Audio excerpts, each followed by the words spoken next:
Learning मंत्रा के online पाठशाला में आप लोगों का स्वागत है। आज की क्लास का मुख्य टॉपिक है पंचायती राज व्यवस्था।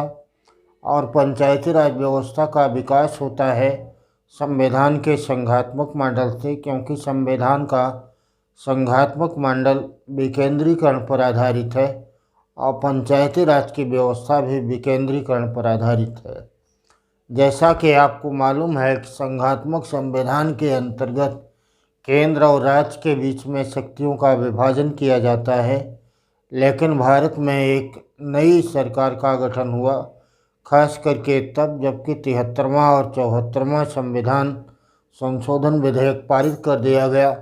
संविधान में 11वीं और 12वीं अनुसूची को जोड़ दिया गया, जिसके परिणाम स्वरूप एक तिहरी सरकार का गठन हुआ, क्योंकि पंचायती राज व्यवस्था को अब संवैधानिक आधार प्राप्त हो गया। इसलिए पंचायतों को अपना अधिकार अब प्राप्त होता है संविधान से। तो आइए हम लोग इसी के विस्तृत चर्चा करते हैं कि भारत में पंचायती राज व्यवस्था का विकास कैसे होता है और पंचायती राज व्यवस्था के विभिन्न तत्व और आयाम कौन कौन से हैं जो हमारी परीक्षा के लिए महत्वपूर्ण है। तो आइए हम लोग देखते हैं पंचायती राज व्यवस्था। पंचायती राज व्यवस्था का सामान्य अर्थ है, पंचायती राज व्यवस्था का सामान्य अर्थ होता है स्थानीय सरकार। इसका अर्थ है स्थानीय सरकार। स्थानीय सरकार का गठन यह मूलतः जिस अवधारणा पर आधारित है उसको कहा जाता है विकेंद्रीकरण, और विकेंद्रीकरण मूलतः आधार है संघात्मक संविधान का। संघात्मक संविधान के अंतर्गत केंद्र एवं राज्य के बीच में शक्ति का विभाजन किया जाता है।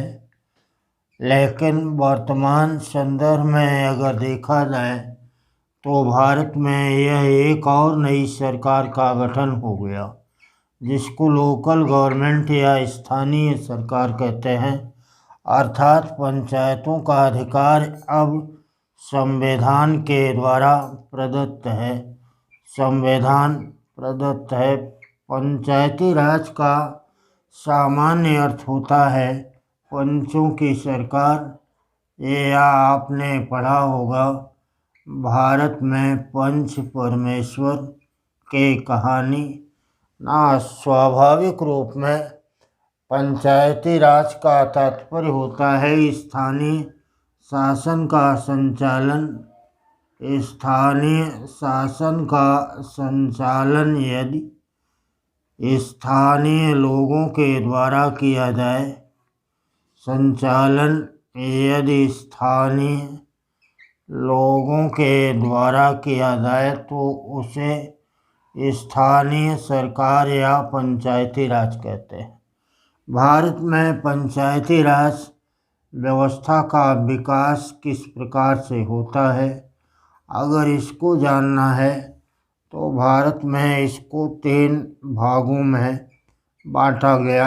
एक है प्राचीन काल में स्थानीय स्वशासन का विकास, दूसरा है मध्यकाल में स्थानीय स्वशासन का विकास, और तीसरा है कि आधुनिक काल में पंचायती राज व्यवस्था का विकास। एक बात आप लोगों को मालूम होगा कि भारत में पंचायती राज आधुनिक काल की देन है, परंतु यदि हम लोग बात करें तो पंचायती राज का डेवलपमेंट या इसका बीजारोपण दिखलाई पड़ता है प्राचीन भारत से ही यह दिखलाई पड़ता है। क्योंकि अगर बात करते हैं सैंधव सभ्यता का, तो सैंधव सभ्यता को कहा जाता है नगरीय सभ्यता। यह कौन सी सभ्यता है? नगरीय सभ्यता है। नगरीय सभ्यता में समकोण पर काटती हुई सड़कें, स्नानागार, स्नानागार तथा नाली के व्यवस्था को देखकर ऐसा प्रतीत होता है कि यहाँ पर सुव्यवस्थित कोई नगरीय प्रशासन जैसी व्यवस्था विद्यमान थी।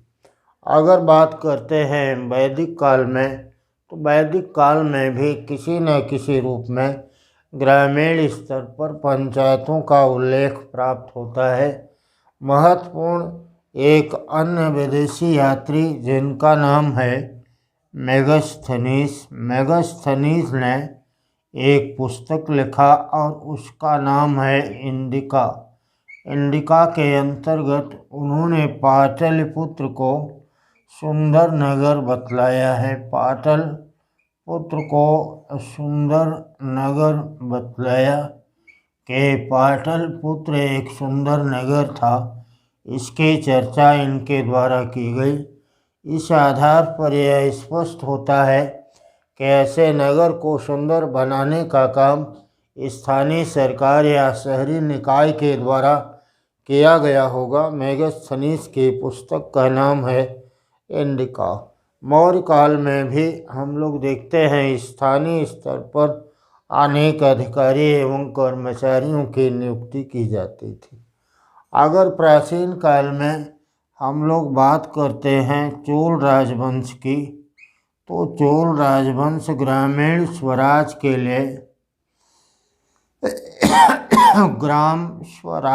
लिए प्राचीन इतिहास में यह ग्राम स्वराज के लिए प्राचीन इतिहास में महत्वपूर्ण रहा है। इसलिए एक बात तय है कि भले ही पंचायती राज व्यवस्था का प्रारंभ हुआ हो आधुनिक काल में, परंतु इसका चिन्ह है और इसका प्रारंभ प्राचीन काल से ही दिखलाई पड़ने लगा। इसलिए स्थानीय सरकार विकेंद्रीकरण की अवधारणा पर आधारित है, जिसमें केंद्र और राज्य के बीच में शक्तियों का विभाजन पाया जाता है। इसको संघात्मक संविधान कहते हैं और संघात्मक संविधान के अंतर्गत दो सरकारों का गठन होना आवश्यक होता है। एक को केंद्र सरकार और दूसरे को राज्य सरकार कहते हैं। परंतु भारत में एक अन्य तीसरी सरकार का भी गठन कर दिया गया, जिसको स्थानीय सरकार कहा जाता है। तो देखिए, पंचायती राज व्यवस्था या स्थानीय स्वशासन का अगर डेवलपमेंट की बात की जाए कि इसका विकास कैसे हुआ, तो स्थानीय स्वशासन का विकास मध्यकाल में अगर देखते हैं तो मध्यकाल में स्थानीय स्वशासन का कोई खास विकास नहीं हो पाया था, क्योंकि शहंशाह के शासन में निरंकुशता थी और उसका नियंत्रण स्थानीय स्तर तक बना हुआ था। लेकिन इसके बावजूद भी स्थानीय स्तर पर कई कर्मचारियों की भूमिका दिखलाई पड़ती है, जिसको मुखिया और मुकद्दम के नाम से, चौकीदार के नाम से जाना जाता है। कहने का तात्पर्य है कि शहंशाह का नियंत्रण केंद्रीकरण पर आधारित था, समस्त शहंशाह में निहित थी। इसके बावजूद भी ना स्थानीय स्तर पर कुछ कार्मिकों की नियुक्ति कर दी गई थी। लेकिन अगर बात किया जाए स्पष्ट रूप में पंचायती राज व्यवस्था के विकास का, तो पंचायती राज व्यवस्था का स्पष्ट रूप में विकास आधुनिक काल में होता है और 1872 ईस्वी में लॉर्ड मेयो के द्वारा वित्तीय विकेंद्रीकरण का या आर्थिक विकेंद्रीकरण का प्रारंभ किया गया। इसलिए सवाल यह है कि वित्तीय या आर्थिक विकेंद्रीकरण का प्रारंभ किसने किया है, तो आपको बताना है लॉर्ड मेयो। लेकिन स्थानीय स्वशासन का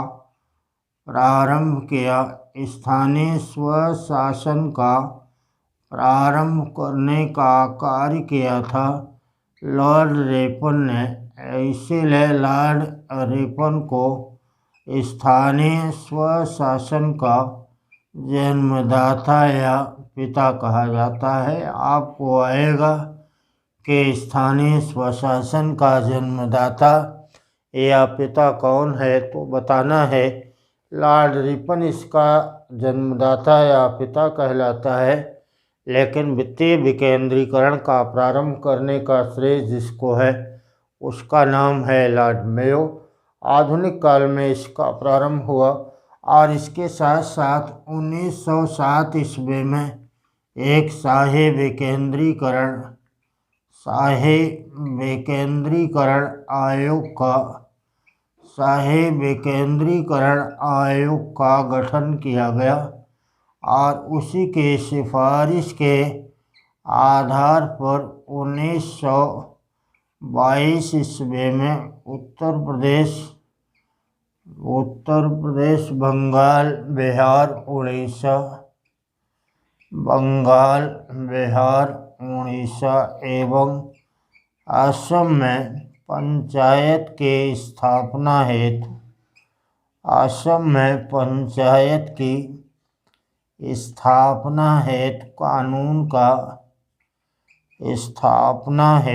कानून का निर्माण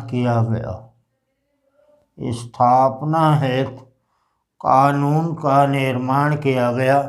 1907 ईस्वी में शाही विकेंद्रीकरण आयोग का गठन हुआ और उसी के सिफारिश के आधार पर 1922 ईस्वी में बंगाल, बिहार, उड़ीसा, असम में पंचायत की स्थापना हेतु प्रयत्न किया गया। आधुनिक काल में 1932 ईस्वी में कोटा ग्राम पंचायत अधिनियम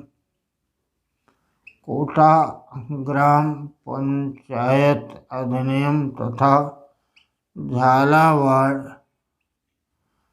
ग्राम पंचायत अधिनियम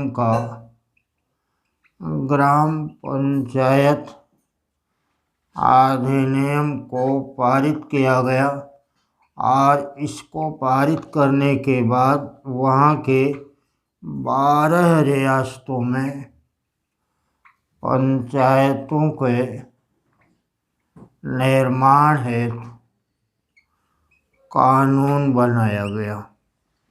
1932 में कोटा ग्राम पंचायत अधिनियम और झालावाड़ ग्राम पंचायत अधिनियम बनाया गया।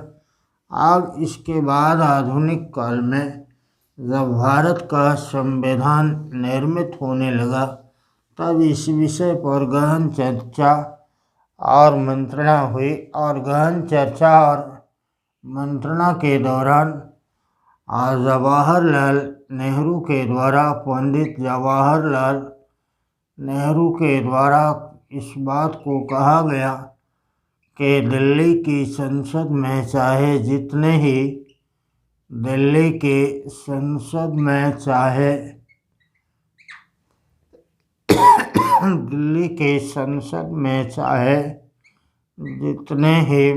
लोग क्यों न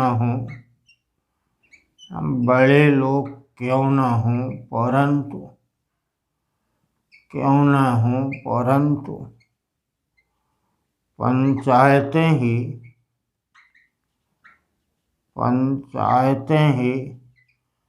भारत के भविष्य का निर्माण करती। महात्मा गांधी के द्वारा भारत में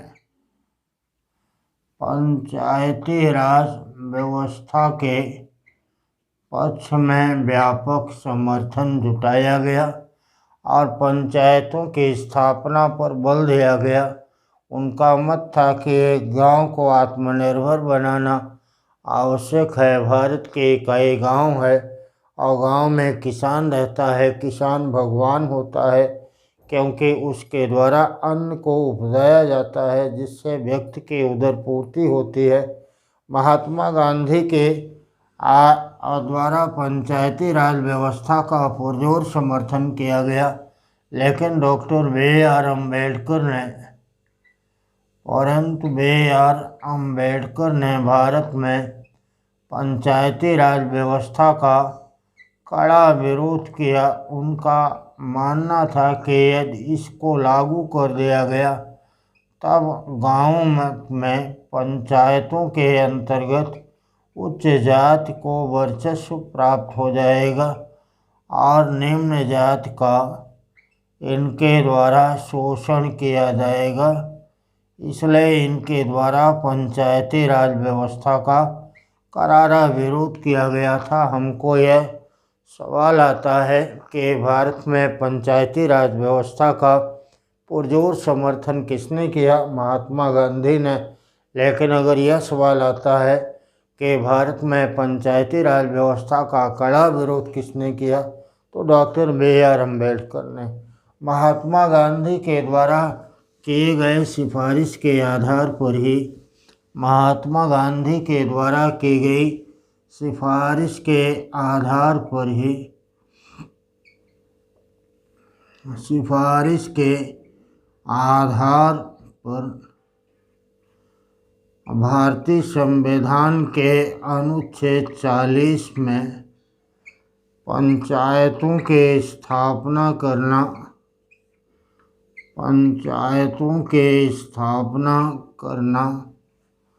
राज्य का लक्ष्य निर्धारित किया गया था। राज्य का लक्ष्य निर्धारित किया गया, अर्थात पंचायतों के स्थापना के बाद को संविधान के भाग 4 में नीति निर्देशक सिद्धांत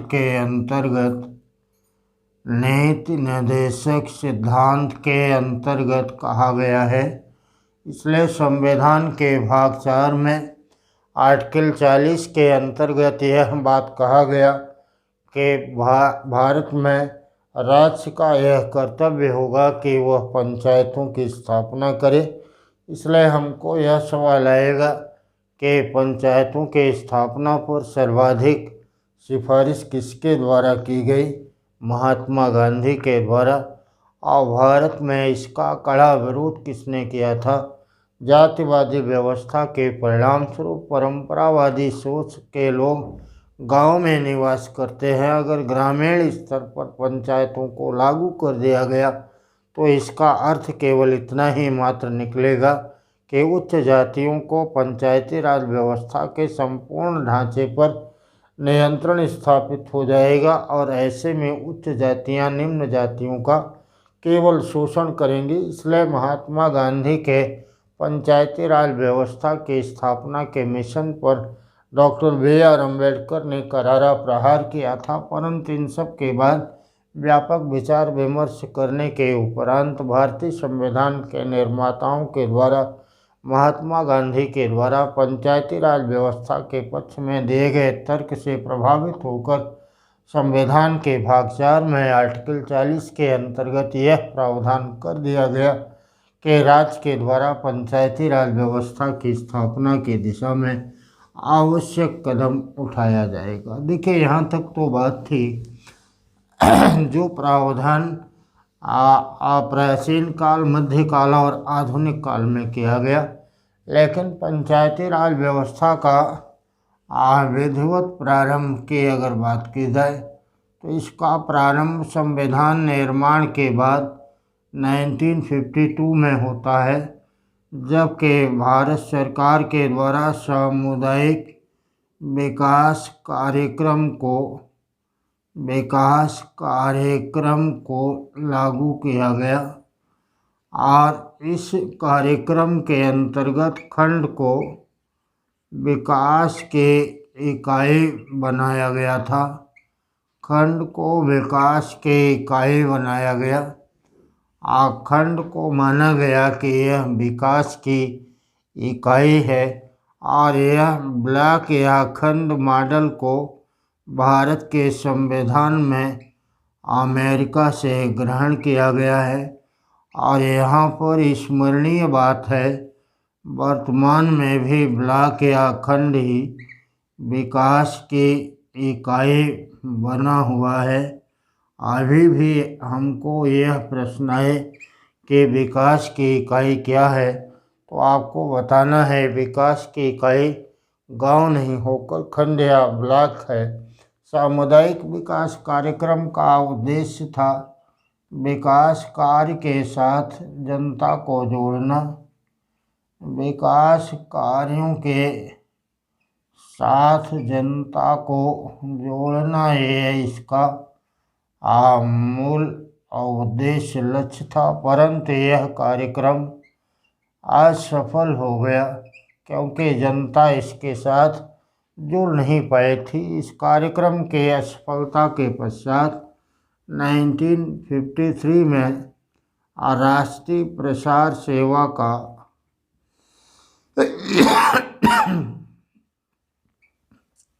राष्ट्रीय प्रसार सेवा का प्रारंभ किया गया और राष्ट्रीय प्रसार सेवा में भी वही लक्ष्य रखा गया जो कि इसके पूर्व सामुदायिक विकास कार्यक्रम में रखा गया था।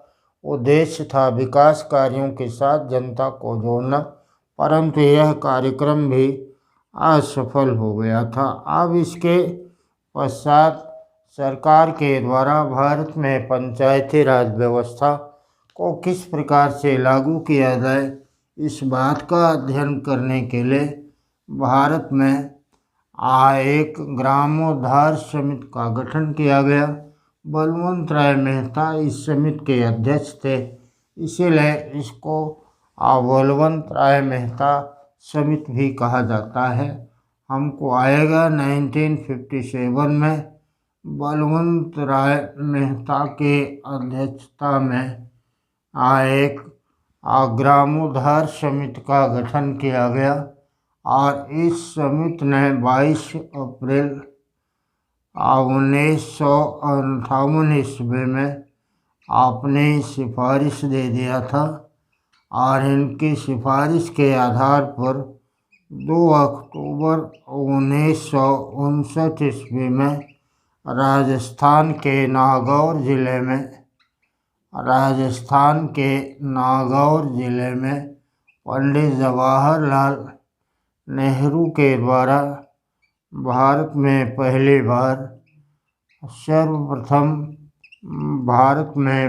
बार पंचायती राज व्यवस्था का प्रारंभ किया गया। इसका प्रारंभ कर दिया गया।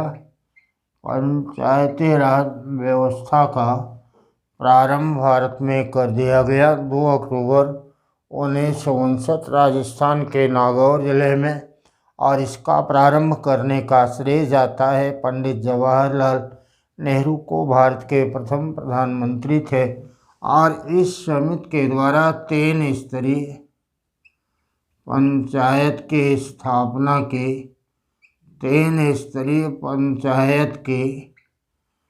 स्थापना की सिफारिश की गई थी।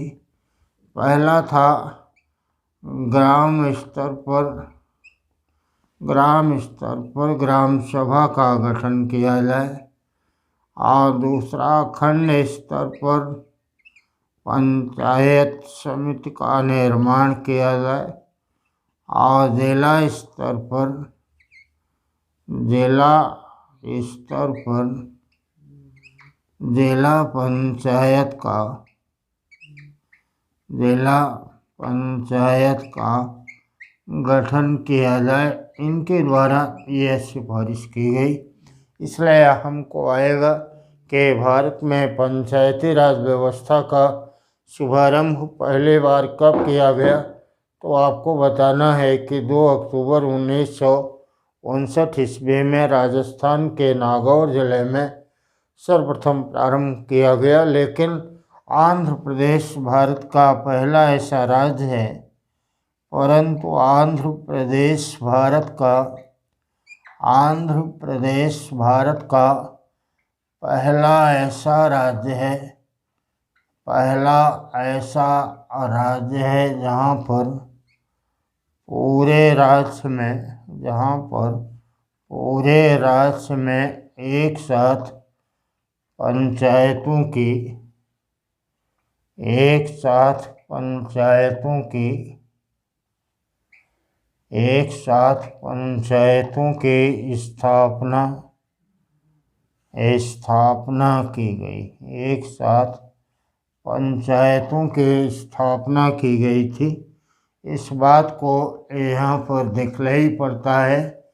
और आंध्र प्रदेश वह राज्य है भारत का जहाँ पर संपूर्ण राज्य में एक साथ पंचायत की स्थापना की गई। यद्यपि पंचायती राज व्यवस्था का शुभारंभ करने वाला राज्य है राजस्थान, और राजस्थान के नागौर जिले में पंचायती राज व्यवस्था को स्थापित किया गया था। चलिए, ये यहाँ तक बात रही। और बलवंत राय मेहता समिति के द्वारा त्रिस्तरीय पंचायती राज व्यवस्था की स्थापना की सिफारिश की गई।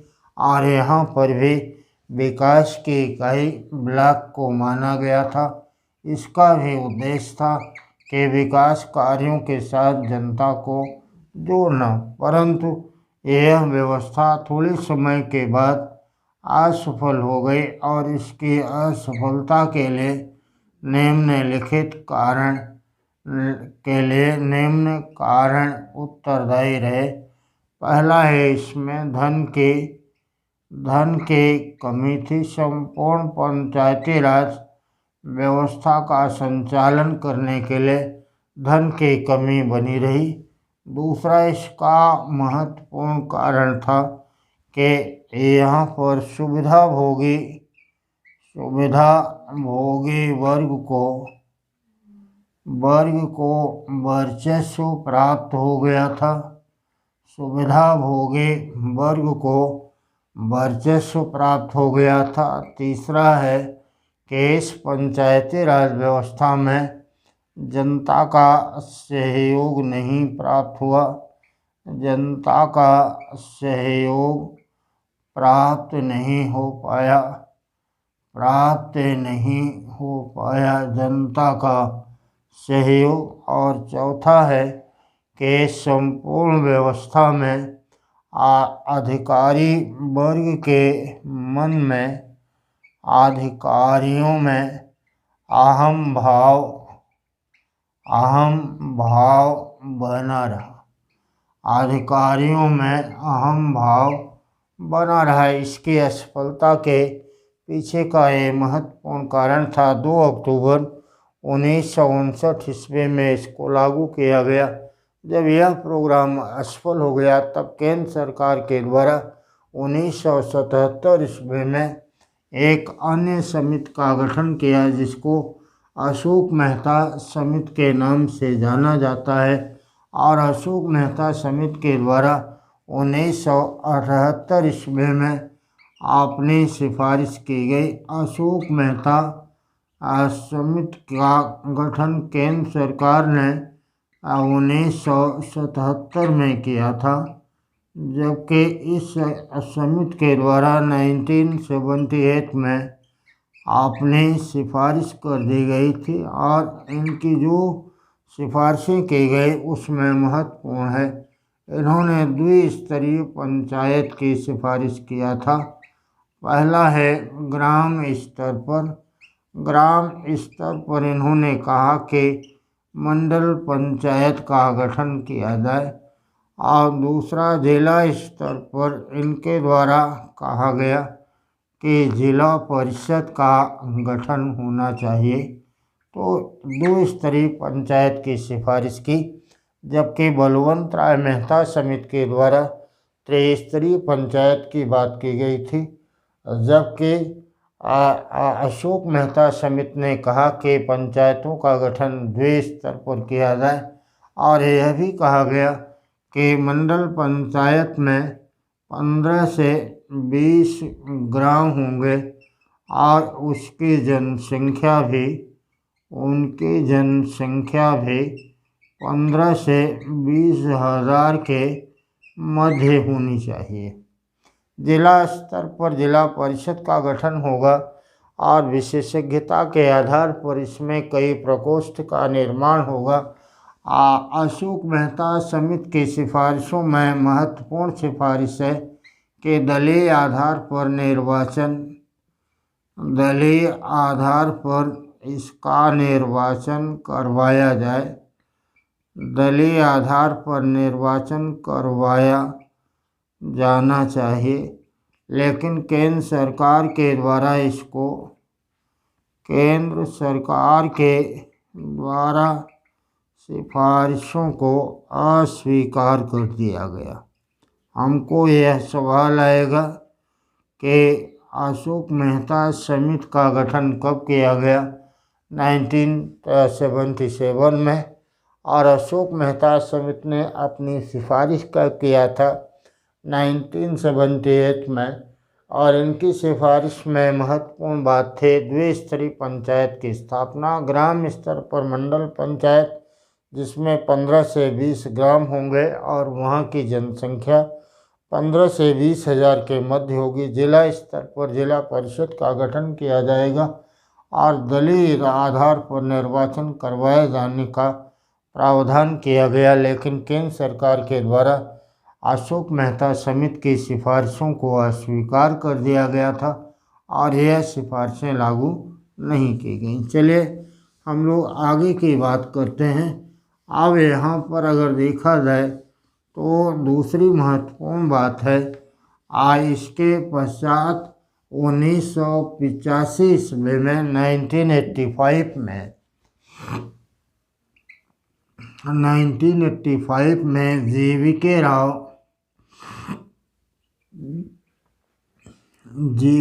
राव समिति का गठन केंद्र सरकार के द्वारा किया गया और इनके द्वारा 4 सोपानी पंचायती राज व्यवस्था की 4 सोपानी पंचायती राज व्यवस्था की सिफारिश की गई थी।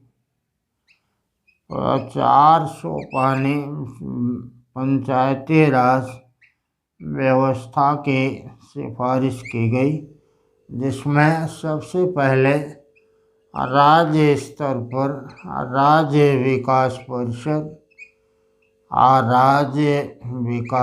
परिषद का गठन किया जाएगा।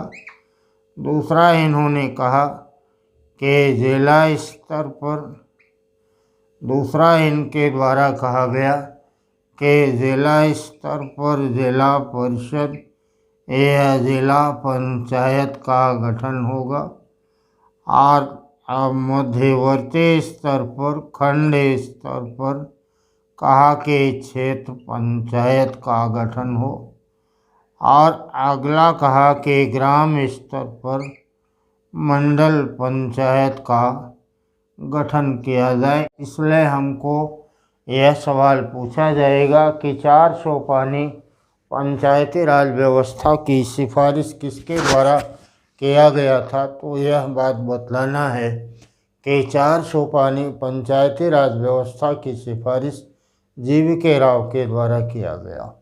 जीवीके राव समिति के पश्चात 1987 में लक्ष्मीमल सिंघवी समिति का गठन किया गया और लक्ष्मीमल सिंघवी समिति ने सिफारिश किया था कि गांव का पुनर्गठन किया जाए। कहा कि गांव का पुनर्गठन किया जाए और उसे वित्तीय संसाधन, गांव को वित्तीय संसाधन उपलब्ध कराना चाहिए।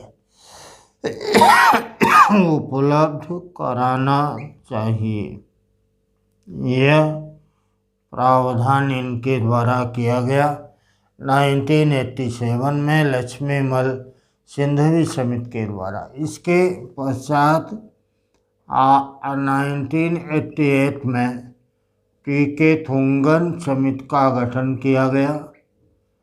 पीके थुंगन समिति का गठन किया गया और इस समिति के द्वारा सिफारिश की गई कि पंचायती राज व्यवस्था को, सिफारिश किया कि पंचायती राज व्यवस्था को संवैधानिक दर्जा संवैधानिक दर्जा प्रदान किया जाए और इसी के समिति के पेकेथुंगन समिति की सिफारिश के ही आधार पर अंततः संवैधानिक दर्जा प्रदान कर दिया गया पंचायती राज व्यवस्था को। और इसकी सिफारिश के आधार पर 73वां एवं 74वां संविधान संशोधन विधेयक पारित किया गया।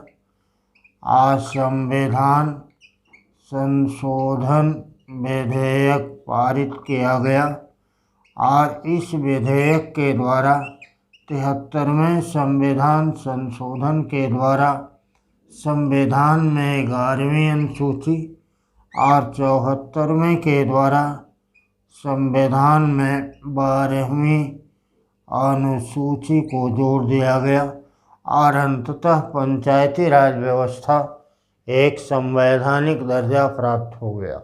हमको यह सवाल पूछा जाता है कि इसका उल्लेख संविधान के भाग 9 क के अंतर्गत किया गया और 11वीं अनुसूची में पंचायती राज व्यवस्था की अगर बात की जाए तो आर्टिकल 243 क से लेकर 243 ड़ तक, अनुच्छेद 243 क से लेकर अनुच्छेद 243 ड़ तक इसका प्रावधान किया गया। जबकि 12वीं अनुसूची के अंतर्गत नगरीय निकाय के नगर निकाय का प्रावधान किया गया है और इसका प्रावधान है संविधान के भाग 9 क के अंतर्गत अनुच्छेद 243 त से अनुच्छेद 243 ह तक यह प्रोग्राम किया गया। 11वीं अनुसूची में कुल 29 विषय रखे गए हैं। टोटल 29 विषय रखे गए हैं जिस पर ग्रामीण पंचायतों को कानून बनाने का अधिकार है।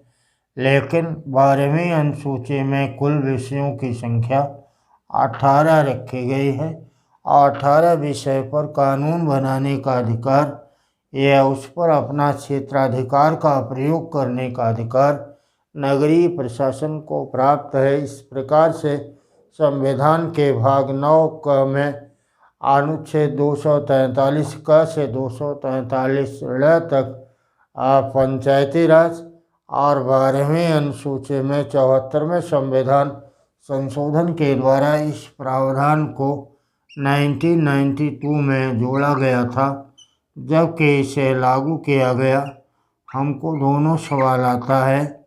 1993 में इसको लागू किया गया था। उत्तर प्रदेश लोक सेवा आयोग के द्वारा अभी हाल में हुई परीक्षा में भी यह सवाल आपको पूछा गया कि भारत में पंचायती राज संवैधानिक दर्जा प्राप्त रूप में पहली बार कब लागू किया गया। 1993 में।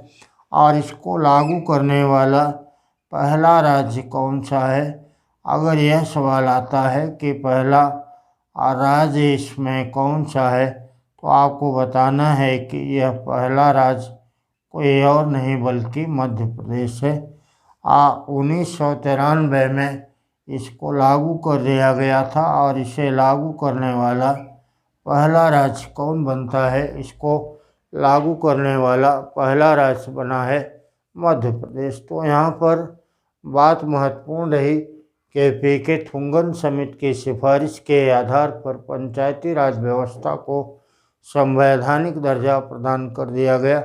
73वां और 74वां संविधान संशोधन विधेयक पारित कर दिया गया और 73वें संविधान संशोधन के द्वारा संविधान में 11वीं अनुसूची और 74वें संविधान संशोधन के द्वारा संविधान में 12वीं अनुसूची को जोड़ दिया गया। और इस प्रकार से जो पंचायती राज व्यवस्था अब तक चला आ रहा था वह पंचायती राज व्यवस्था अब संवैधानिक दर्जा प्राप्त होने के कारण अत्यंत महत्वपूर्ण हो गया है। संविधान के भाग 9 क में अनुच्छेद 243 क से लेकर 243 ड़ तक अब यह प्रावधान ग्रामीण पंचायत के लिए, जबकि संविधान के भाग 9 क में अनुच्छेद 243 त से लेकर अनुच्छेद 243 ह तक आया नगरीय प्रशासन के लिए प्रावधान किया गया। और 11वीं अनुसूची में कुल 29 विषय और 12वीं अनुसूची में कुल 18 विषयों को इसमें रखा गया है। तो इस प्रकार से अगर हम लोग देखते हैं तो भारत में पंचायती राज व्यवस्था का ऐतिहासिक विहंगावलोकन अगर करते हैं तो हम लोगों को बात मालूम है कि इसका बीजारोपण धीरे धीरे ही सही लेकिन प्राचीन भारत में किसी न किसी रूप में विद्यमान रहा और वो लगातार आगे बढ़ता रहा। मध्यकाल में यह शहंशाह के निरंकुश शासन के द्वारा आगे नहीं बढ़ पाया, लेकिन आधुनिक काल में लॉर्ड रिपन को स्थानीय स्वशासन का जन्मदाता 1882 ईस्वी में इनके द्वारा प्रारंभ किया गया। और यह व्यवस्था 1959 में बलवंत राय मेहता समिति की सिफारिश पर राजस्थान के नागौर जिले में और आंध्र प्रदेश पहला राज्य ऐसा बना। 1977 ईस्वी में अशोक मेहता समिति का गठन किया गया। 1985 ईस्वी में जीवीके राव समिति का गठन किया गया। 1987 ईस्वी में लक्ष्मीमल सिंघवी समिति के द्वारा सिफारिश की गई, लेकिन अंततः 1988 में पीके थुंगन समिति के द्वारा भारत में पंचायती राज व्यवस्था की स्थापना की गई और उसको संवैधानिक दर्जा देने की सिफारिश के आधार पर 73वां और 74वां संविधान संशोधन विधेयक पारित कर दिया गया। तो चलिए हम लोगों का क्लास आज का यहीं तक था। अगले क्लास में फिर मिलते हैं, तब तक के लिए धन्यवाद। जय हिंद।